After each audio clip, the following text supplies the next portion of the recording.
Well, folks, I'm glad to be here today, and again, I'm going to be talking about a topic that's very dear to my heart, and obviously that's herbicide resistance today. Many of you are probably looking at the title and you're asking, is this guy psychic? Well, no, I'm not a psychic, but I do think I have a good understanding in terms of where we are today and where we're going in terms of the fight against these herbicide-resistant weeds.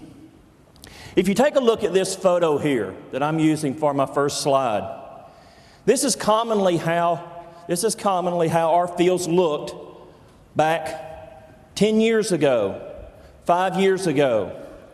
We readily adopted the Roundup-Ready technology.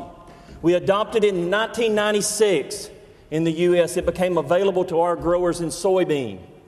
In 97, it became available in cotton. In 98, it became available in corn. And we wholeheartedly adopted this technology. Back 5 years ago, 98% of our cotton would have been Roundup-Ready. 98% of our soybean would have been Roundup-Ready. 90% of our corn would have been Roundup-Ready. Monsanto was telling our growers, spray Roundup, nothing but Roundup. It was simple. It was an easy solution. I can recall I had a grower I was talking to about 5 years ago, and he said, I made a tremendous amount of money when he said the Roundup-Ready technology came out. It was simple. It was easy. He said, little did I know today I'm spending that money because I was not proactive. And as a result of the widespread resistance, all of that money that I made prior to resistance, I've spent trying to deal with the crisis that we have today in the U.S. And I'm going to talk a little bit about that today. Again, prior to glyphosate resistance, life was good. Rarely could we find weeds in these fields at the end of the year. 2000 came along, and in the U.S., we found our first glyphosate-resistant weed, glyphosate-resistant horseweed. Many of you in this room today are familiar with fleabane here in Australia. This would be very similar to fleabane. It's a problem for us prior to planting our crops. Here's the first field actually in Arkansas, 2002. Cotton grower came into this field, made 2 applications of Roundup, and you see what the field looks like. Obviously, he wasn't going to be successful in establishing a crop here, so what's the solution? He went into this field and he tilled the field. We've had a tremendous reduction in no-till, conservation tillage over the last 5-6 years. Conservation tillage that came apart partly because of Roundup or glyphosate. But here's one of the weeds that we're dealing with today. This weed is extremely widespread. Here's another one that we have within the U.S. I'm not going to go through all of our U.S. weeds. Today we have about 14 weeds, I think, in the U.S. This is glyphosate-resistant giant ragweed, a plant that can get 4 or 5 meters at height. Very, very competitive in crops. Here you see the Roundup-Ready system, nothing but Roundup alone. You see the weed here in soybean, and here's where we actually add an additional herbicide to control the giant ragweed. There I am in a Johnson grass field, essentially a field of Roundup-Ready soybeans. Nothing but glyphosate or Roundup was used in this field since 1996. 2008, I was in that field collecting seed from glyphosate-resistant Johnson grass. Folks, there's your weed. We have it. Glyphosate-resistant ryegrass. There's 2 states in the U.S. Arkansas has it, Mississippi has it, the state adjacent to where I'm located, and it's beginning to spread. Obviously, it's a problem for us. But here's the weed right here that placed the U.S. on the map from a resistance standpoint. It's a little succulent plant. You see the photo on the left-hand side of the screen. That's what the plant would look like at 3 days after emergence. This plant grows following emergence, following 3-4 days after emergence. It will grow at a rate of almost 3 inches per day. Extreme growth rate. This is a plant that can produce 1 million seed per plant. This is a plant that emerges over a 7-month period in the southern U.S., possibly even 8.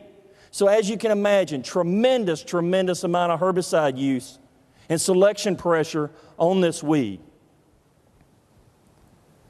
This is a weed that grows well in very arid climates. It's a C4 plant.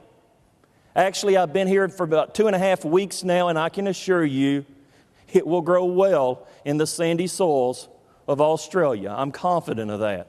Because again, with the introduction, I was located at one time in South Carolina, coastal plain soils of the U.S., and this weed existed well before we had glyphosate-resistant crops. Here is a field, actually folks, I'm sad to stand here and tell you this today, but this is a field of soybean. That is a production field. I'm not going to tell you that all of our fields obviously in the U.S. look like this, but we've had a tremendous number of fields for the past 2-3 years that have looked like this. And obviously, we have some farmers that are no longer in business today as a result of this weed. That's a soybean field, multiple applications of glyphosate. That's a soybean field, multiple applications of glyphosate. That's a cotton field, multiple applications of glyphosate. Folks, we will not harvest that field. And people say corn. We grow a good bit of corn in the U.S. Well, is corn the solution? I can tell you today, rotating a Roundup-Ready cotton crop with a Roundup-Ready soybean crop and a Roundup-Ready corn crop is not crop rotation. And folks, there is an example right there. Actually, that field had been 10, 15 years, it had been in a corn-soybean rotation. Roundup was the only herbicide being used in this rotation. That's not sustainable. Glyphosate-resistant palmer amaranth. It was first found in 2005 down here in Georgia. I'm actually located in Arkansas, which is this state here. And we found it in 2006 in Arkansas, eastern Arkansas, as well as western Tennessee. You're looking at all that blue and you're saying, why does he have half of the U.S. colored in blue? And the reason I have half of it colored in blue is from 2005 until today, we now have glyphosate-resistant palmer amaranth in 22 states. And you notice I say, and counting. Because, folks, it's spreading, and it's spreading like wildfire. I think back to 2006. We had palmer amaranth in Arkansas. It was not our number one weed. It may have existed on 5-10% of our acres.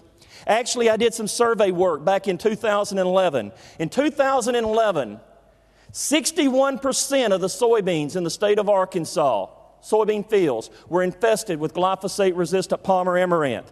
87% of the cotton was infested with glyphosate-resistant palmer amaranth. Folks, we have lost a great technology. It's no longer an available technology for us, or herbicide for us, in terms of managing this weed. What's also interesting, if you look north, Michigan, there's several states up north that have never had palmer amaranth. Actually, I used to give talks up there 2-3 years ago, and the growers would say there is absolutely no way that weed will grow here. Well, today they have glyphosate-resistant palmer amaranth. Actually, cottonseed hulls were purchased from Arkansas, brought into Michigan to feed dairy cattle. Those cottonseed hulls contain glyphosate-resistant palmer amaranth, and it's spread. We've had cotton pickers that's moved it. We've had combines that's come out of the Midwest, and as a result, we've spread this stuff everywhere, unfortunately. So when we take a look at the U.S. today, there's actually an interesting survey that just recently came out a few weeks ago out of a group from Canada. And if you take a look today, according to this survey, there are 25 million hectares or 61 million acres in the U.S. that are infested with glyphosate-resistant weeds. So I'm asked to look into the future. And actually, if you take and you plot this from 2000, 2010, 11, 12, and you look at the rate of spread, folks, unless something changes, by 2017, the end of the 2017 growing season, all cotton, soybean, and corn in the U.S. will be infested with glyphosate-resistant palmer amaranth. According to my estimates, we're talking 63 million hectares. Now, I don't think we're going to get to that point. I hope we don't get to that point. I think there are some things that are happening that are going to keep us from going there. But we are definitely headed down that road, unfortunately. How did we get here? We solely relied on a single technology, glyphosate-resistant crops. In the Mid-South, it's very unfortunate. We have glyphosate-resistant crops that we're replacing glyphosate-resistant crops with. And why I say that's unfortunate, it's unfortunate that we have very high soil seed banks. And we're moving from one technology to the next technology to the next technology. And we're using these technologies up. We've relied solely on a single herbicide, obviously that being glyphosate. If you go back to 1996, when Roundup-Ready soybeans were introduced, we had 19 different herbicides we were using in soybean production in the U.S. 19 different herbicides we were using on at least 5% of the U.S. soybean acres. By 2005, we only had one herbicide that was used in soybean in the U.S. on more than 5% of the acres, and that was Roundup. We applied reduced rates. When Roundup-Ready crops came out, Roundup initially was still under patent from Monsanto. Our growers were looking at ways to cut cost. So one way they cut costs was they actually reduced rates. I'm confident this has contributed to where we are today. Another way that they also, I think, really cut rates, even though they were applying, quote, the full labeled rate is, we waited at times until we had multiple weed emergence. Rather than making multiple applications of a herbicide within the crop, we were making a single application, maybe two applications, to extremely large weeds to try to obtain effective control. One thing is for certain, we did not have diversity in our weed control programs. I want to take you now, let's look from a global standpoint. This is actually Dr. Ian Heap's website where he has basically plotted the number of resistant biotypes from a global standpoint over time. And one thing is for certain, and I say here, something, folks, has to change. We cannot continue down this road. And the reason I say that is, as of today, we have 397 weeds worldwide or biotypes that have evolved resistance. And actually, if you look at this curve, what's interesting is from about 1975, 1980 onward, we are losing herbicides to 11 new resistant weed biotypes each year. Now, why does that concern me? The reason that concerns me is unless something changes, since this is a linear response, folks, by 2030, we're going to have 600 resistant weed biotypes. And you take a look at the herbicides, the new herbicides that you have available here in Australia today. I would contend they're very few and far between. That's the way it is in the U.S. We have very few tools that are coming to help us manage this problem. Historically, what we have done is, I'll say from a U.S. perspective, when resistance evolved, we looked to the chemical companies to bring us a new solution. Folks, in 1996, why did we rapidly adopt the Roundup-Ready technologies? Because we had herbicide resistance in the U.S. Was it to the point that where it is today? Absolutely not. But we had herbicide resistance. And glyphosate was the solution, or perceived solution, to herbicide resistance, to ALS resistance. Readily adopted it. I work a good bit also in rice. In Arkansas today, I'm dealing with 4 resistant, barnyard grass resistant to 4 different modes of action. Resistance to evolves to another mode of action, company brings on the next mode of action. Resistant evolves to it, company brings on the next mode of action. Resistant evolves to it, company brings on the next mode of action. Producers today believe there is a silver bullet coming, and I can tell you it's quite unfortunate. You take a look at this slide.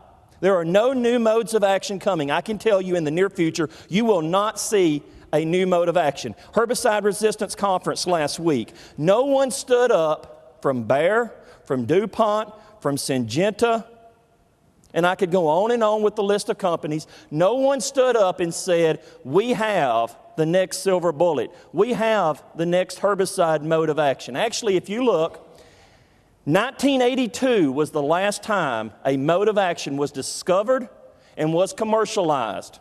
It was actually commercialized in 1999. You look at my table here. 1986, there were approximately 20 companies actually discovering herbicides. I call this the heyday of weed science, of herbicide discovery. 86 to 95, we brought 96 new herbicides to market. Roundup-Ready came along. Folks, I can tell you the Roundup-Ready crops in the U.S. has impacted Australian agriculture. And how it has is by suppressing the discovery of herbicides. 96 to 2005, we had less than 20, and to best count I can make, 2006 to 2013, we have 14. The good news is companies are investing. Companies understand the need for discovery now. There are 6 companies that are readily investing in herbicide discovery, but we're not going to see anything in the near future. What we are going to see is Roundup-Ready, as far as I'm concerned, is approaching its end. We're at the end of an era. And we are moving into what I call the stacked trait era. Bayer actually has launched in cotton what they call Glytol Liberty Link cotton. It has resistance to glyphosate and glufosinate, BASTA. 2012, that was launched.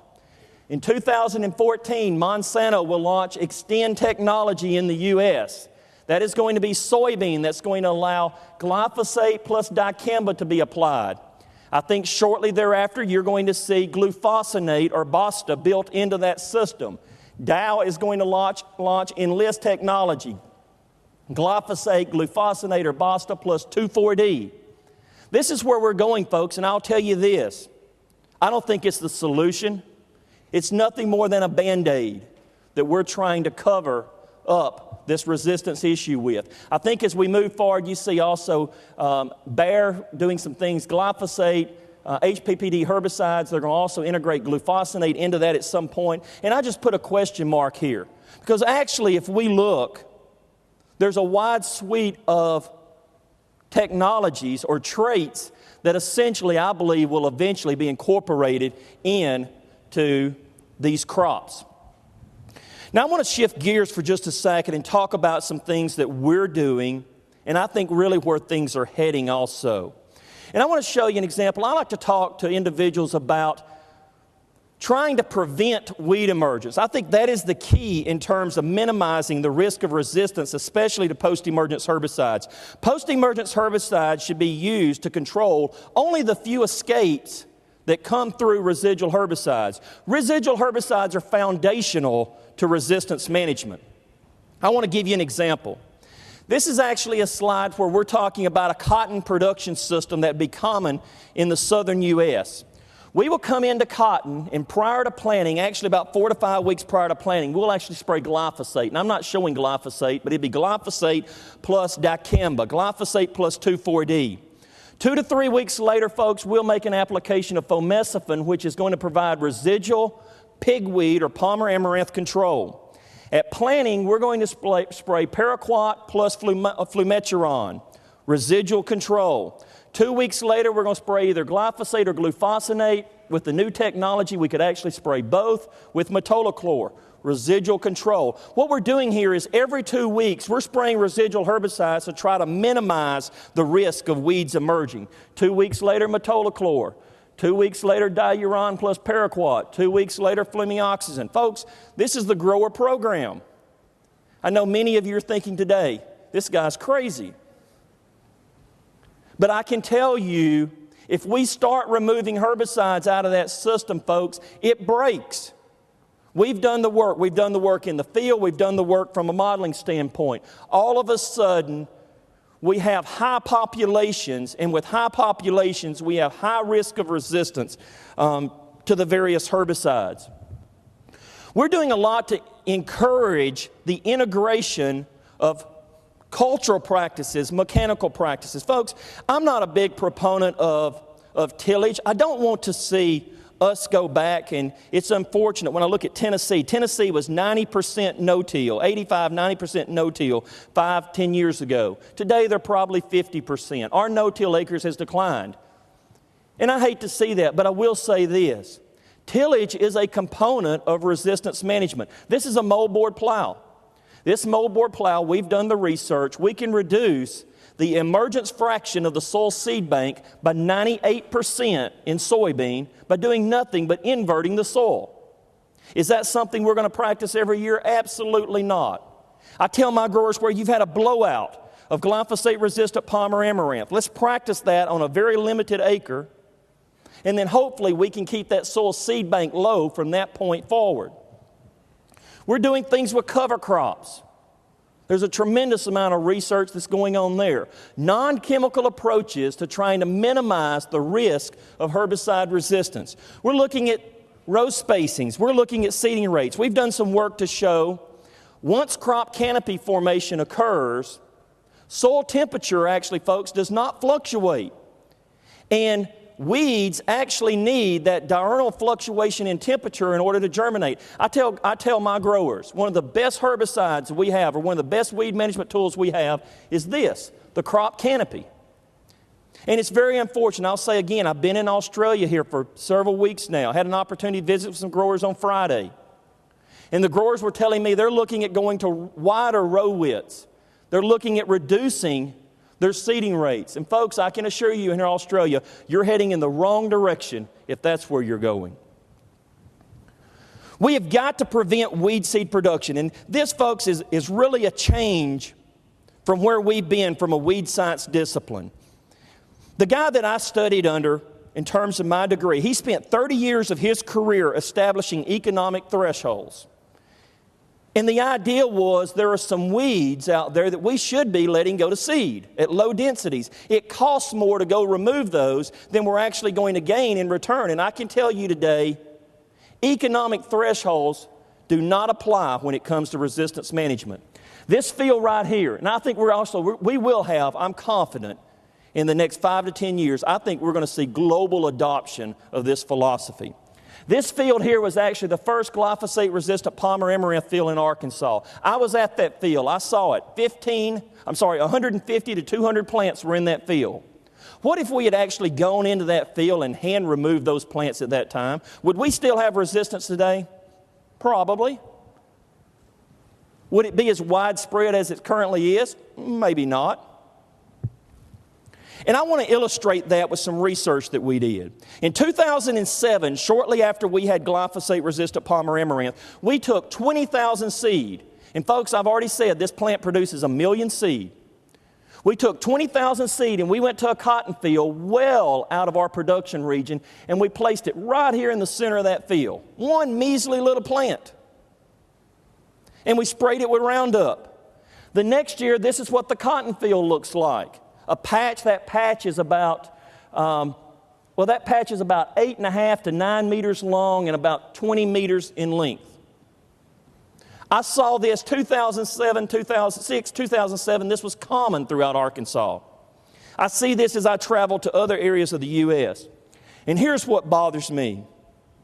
When I talked to growers at the time, they said, yeah, we see those patches, but we're confident we can get one more year out of Roundup or glyphosate. And it's unfortunate. Folks, there is the next year. So the next year we went back into this field, we sprayed it with glyphosate again. That's what the patch looks like. Obviously, it's expanding. We're getting movement of this plant. We go back in a third year, and folks, we planted cotton in that field and we sprayed it with 3-4 applications of Roundup. I forget now. You could not find, actually, at harvest I had 4 fields like this, and I found 1 bowl of cotton on 4 fields. I can tell you that is not sustainable. And not only that soil seed bank now is out of control. 1 measly plant escaped control, and we have completely lost our crop. Here's what we're doing. And I know many of you are thinking right now, this guy is crazy. But folks, we are hand removing weeds, and not only palm or amaranth, but we are hand-removing weeds to ensure that we prevent seed production, because that is the key. I don't care how you achieve it, but the key is we've got to prevent seed production. 52% of all of our cotton hectares in Arkansas are hand-weeded. We spent, on average, in 2011, a little over $70 per hectare. Folks, we had individuals spending $370 per hectare hand-removing pigweed. Because they understand if they're going to be successful long-term, they have got to prevent seed production, and they've got to manage the soil seed bank. We've also developed a program that we call zero tolerance. And what we mean by zero tolerance is at the community level, we've encouraged growers, and growers have adopted farm-wide, farm-scale-wide, community-wide adoption of this philosophy that they will prevent seed production. And here's actually, again, one of the signs that we're using. This is Pace Hinesley, a grower in Arkansas. Pace has a field behind us here that's in the zero tolerance program when we initially started it. In 2010, he spent 110 hours hand weeding this field behind us, in addition to his herbicide use. Folks, we prevented seed production. What happened the next year? We brought the soil seed bank down. The next year, he only spent 5 hours hand weeding his cotton crop. And this is what we're going to have to do, again, if we're going to be successful. You look at this, and many of you say, this photo was taken in Australia. No, it wasn't. This is actually some research of mine here in the U.S. This is actually the Australian narrow row chute that we have incorporated or integrated onto a combine here. We're testing this in the U.S., again, looking at Australia, or you guys, in terms of guidance. Here is the system actually running last year in a soybean crop. We're also looking at how much pigweed seed, how many weed seed actually we're catching if we were to use a chaff cart or something similar to that. How effective would these programs be? I took this photo a couple of days ago, and I think this really, though, is the future of management from a resistance standpoint. And this is the invention that occurred here in Australia, the Harrington Seed Destructor.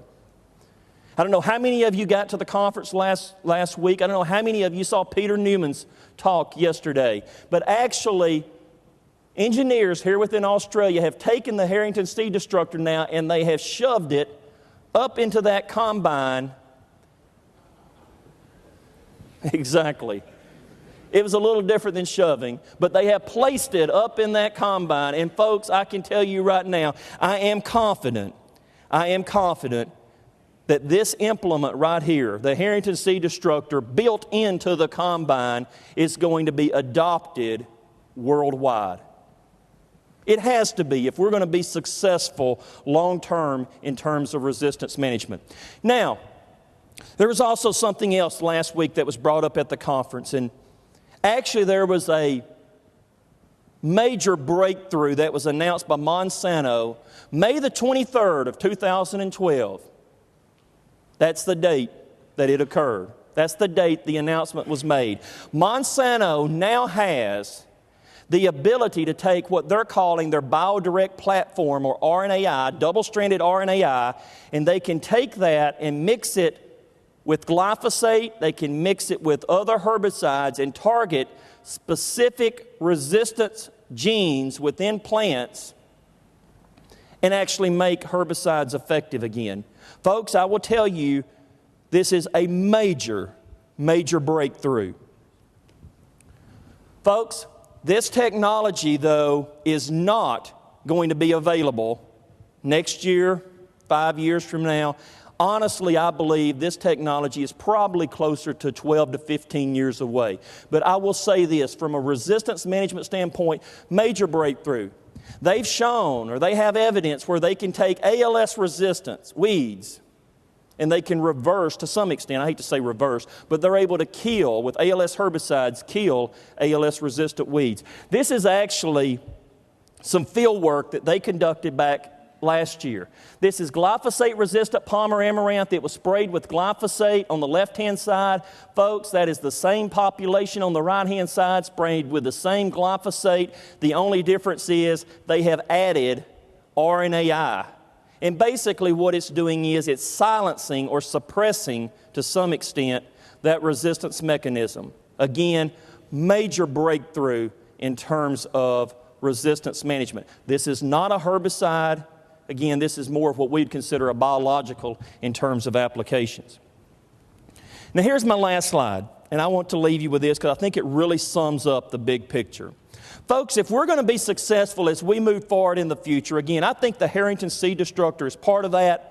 Herbicides are part of that. We're going to have a tremendous use of non-chemical tactics in the next 5-10 years.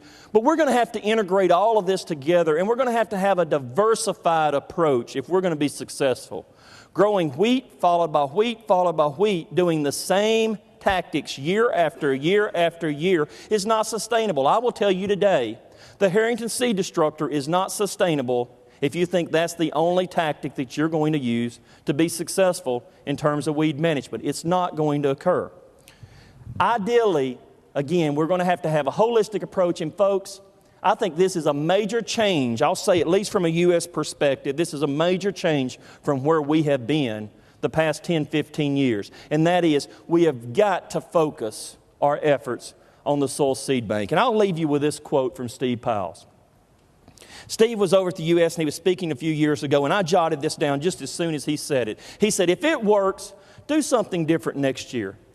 And I use this quote here with a lot of my growers. And folks, if we had done something different in 96, 97, and 98, I would stand here today telling you that the Roundup-Ready system is still a viable option for our growers.